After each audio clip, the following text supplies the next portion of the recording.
Chief of defence forces field marshal Syed Asim Munir का कहना है कि कौमी सलामती को लाहक खतरात के हवाले से जीरो टॉलरेंस पॉलिसी है। खुद मुख्तियारी और इलाकाई सालमियत का तहफ़्फ़ुज़ पाक फौज की अवलिन मिशन है।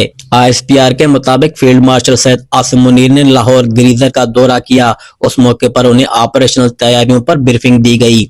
ISPR के मुताबिक फील्ड मार्शल ने फॉर्मेशन के ज़ेर एहतमाम तरबियती मशकों का जायजा लिया। फील्ड मार्शल ने मुस्तकबिल की जंगों के हवाले से तैयारियों और जिद्दत अपनाने पर जोर दिया और जवानों को फराहम करदा खेलों और तफरीह सहूलतों को सराहा। ISPR के मुताबिक फील्ड मार्शल ने CMS लाहौर में हाई केयर सेंटर का भी दौरा किया। फील्ड मार्शल ने तबी अमले और इंतजामिया की खिदमात की तारीफ की। लाहौर रीजन में अफसरान से खिताब में chief of defence forces field marshal Syed Asim Munir का कहना था कि कौमी सलामती को लाहक खतरात के हवाले से जीरो टॉलरेंस पॉलिसी है।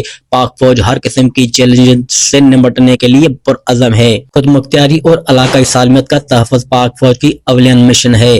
फील्ड मार्शल का कहना था कि पाकिस्तान की मुसल्लह अफ़वाज की खुद मुख्तियारी, इलाकाई सालमियत और दाखिली इस्तेहकाम के तहफ़्फ़ुज़ के लिए साबित कदम है। अफवाज आला मयार नज़म और ज़ब्त और बेलौस कौमी खिदमत को फरोग दे रही है। चीफ ऑफ डिफेंस फोर्सेस का मजीद कहना था कि पाक फौज जदीद तकाज़ों से हम आहंग होने की भरपूर सलाहियत रखती है। जवानों की जिस्मानी फिटनेस और मोराल हमारी तरजीह है।